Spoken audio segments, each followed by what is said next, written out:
Hi everybody, it's Miss Beth and Winston. Winston didn't want to come up and say hello because he got burdocks in his ears when he went out to go to the bathroom this morning. So he didn't want to come and say hello because he was afraid that I would pull the burdocks out. So that's how we're going to start. Don't tip the iPad over. Down, down. That's how we're going to start out this morning. Does that give you any indication of how my day is going to go? Well, it's going to start out really great because we're going to be reading. What better way to start the day than reading the Tale of Despereaux? I hope you're loving this book just as much as I do. This is my third time reading this book, and I really like it. It's okay to read things over and over again because you know what? You always get something new out of the book. There's some part that you don't remember and that you find interesting no matter how many times you read a book. So keep reading those favorite books over and over again. Well, we're starting this morning on chapter 31, which is page 158. Chapter 31, A Song in the Dark. The terrible foul odor of the dungeon did not bother Mig. Perhaps that is because sometimes when Uncle was giving her a good clout to the ear, he missed his mark and delivered a good clout to Mig's nose instead. This happened often enough that it interrupted the proper workings of Mig's olfactory senses. And so it was that the overwhelming stench of despair and hopelessness and evil was not all that discernible to her. She went happily down the twisting, turning stairs. "Gore!" she shouted. "It's dark, ain't it?" "Yes, it is, Mig," she answered herself. "But if I was a princess, I would be so glittery light-like that there wouldn't be a place in the world that was dark to me." At this point, Maigre-Sow broke into a little song that went something like this. "I ain't the Princess Pea, but someday I will be the pea baby. Someday I will be." Mig, as you can imagine, wasn't much of a singer. More of a bellower, really. But in her little song, there was, to the rightly tuned ear, a certain kind of music. And as Mig went singing down the stairs of the dungeon, there appeared from the shadows a rat wrapped in a cloak of red and wearing a spoon on his head. "Yes, yes," whispered the rat. "A lovely song. Just the song I have been waiting to hear." And Despereaux quietly fell in step beside Maigre-Sow. At the bottom of the stairs, Mig shouted into the darkness, "Gore! It's me, Maigre-Sow. Most calls me Mig. Delivering your food. Come and get it, Mr. Deep Downs." There was no response. The dungeon was quiet, but it was not quiet in a good way. It was quiet in an ominous way. It was quiet in the way of small, frightening sounds. There was the snail-like slither of water oozing down the walls, and from around the darkened corner there came the low moan of someone in pain. And there, too, there was the noise of rats going about their business, their sharp nails hitting the stones of the dungeon, and their long tails dragging behind them through blood and muck. Reader, if you were standing in the dungeon, you would certainly hear all of these disturbing and ominous sounds. If I were standing in the dungeon, I would hear these sounds. If we were standing together in the dungeon, we would hear these sounds, and we would be very frightened, and we would cling to each other out of fear. But what did Miggery Sow do here? That's right, absolutely nothing.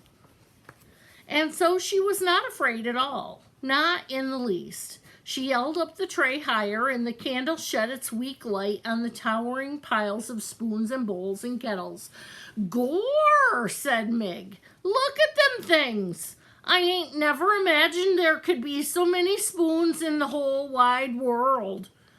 There is more to this world than anyone could imagine," boomed a voice from the darkness. "True, true," whispered Despereaux. "The old jailer speaks true." "Gore," said Mig. "Who said that?" And she turned in the direction of the jailer's voice.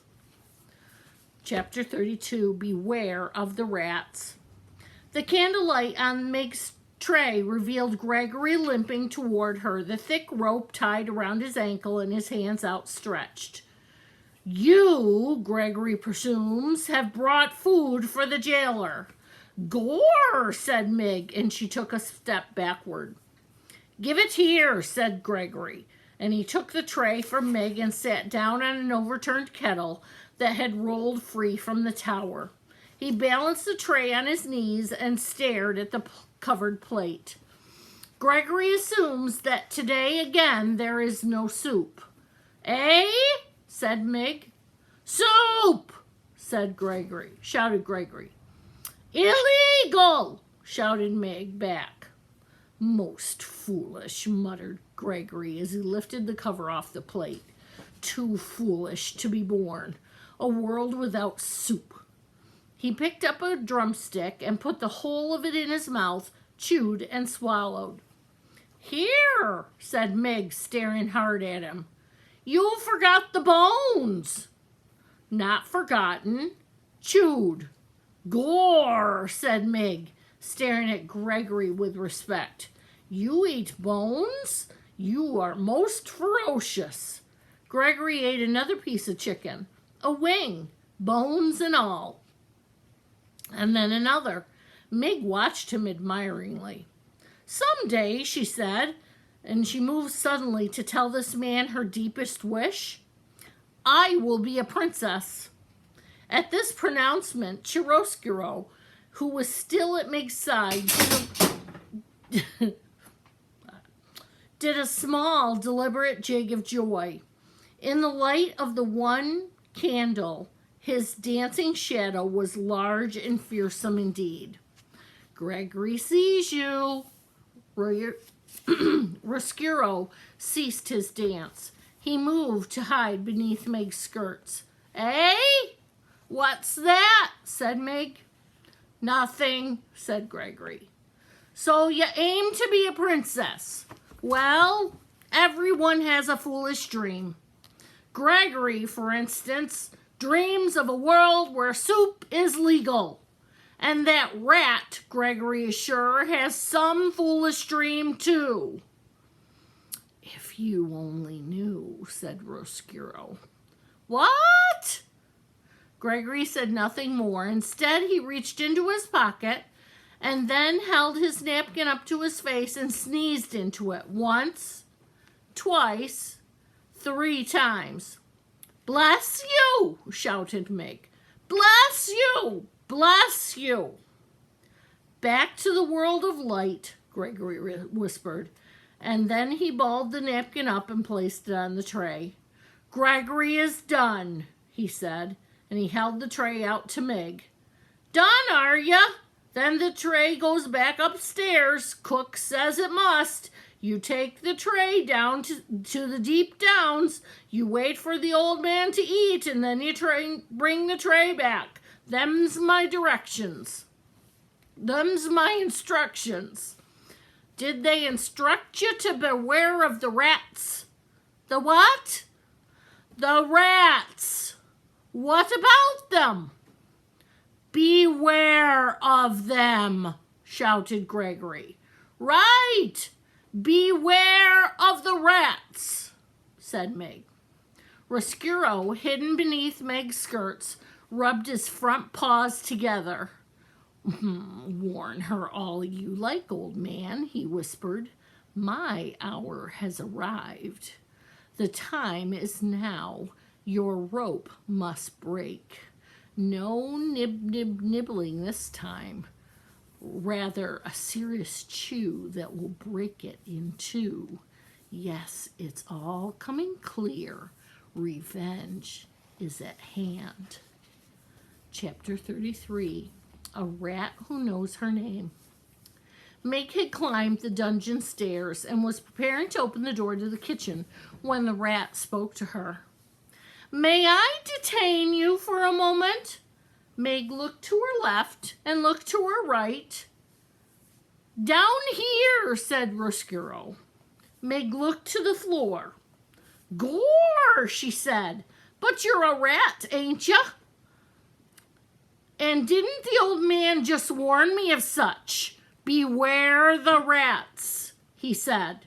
She held the tray up higher so that the light from the candle shone directly on Roscuro and the golden spoon on his head and the blood-red cloak around his neck.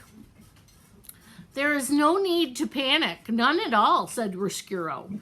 As he talked, he reached behind his back and using the handle, he raised the soup spoon off his head, such a manner as a man lifting his hat to a lady. Gore, said Meg. A rat with manners. Yes, said Roscuro. How do you do? My papa had him some cloth much like yours. Mr. Rat, said Meg. Red like that. He traded me for it. Ah, said Roscuro, and he smiled a large, knowing smile. Ah, did he really? That is a terrible story, a tragic story. Reader, if you will pardon me, we must pause for a moment to consider a great and unusual thing, a portentous thing. The great, unusual, portentous thing is that Roscuro's voice was pitched perfectly to make its way through the tortuous path of Meg's broken down cauliflower ears. That is to say, reader, Meggery Sow heard perfect and true every single word that the rat Roscuro uttered. You have known your share of tragedy, said Roscuro to Meg. Perhaps it is time for you to make the acquaintance of triumph and glory. Triumph? Said Meg. Glory? Allow me to introduce myself, said Roscuro. I am Chiaroscuro. Friends call me Roscuro. And your name is Meggery Sow. And it is true, is it not, that most people call you simply Meg. Ain't that a thing, shouted Meg. A rat who knows my name. Miss Meggery, my dear, I do not want to appear too forward so early in our acquaintance, but may I inquire, am I right in ascertaining that you have aspirations? What do you mean, aspirations? Shouted Meg. Miss Meggery, there is no need to shout. None at all.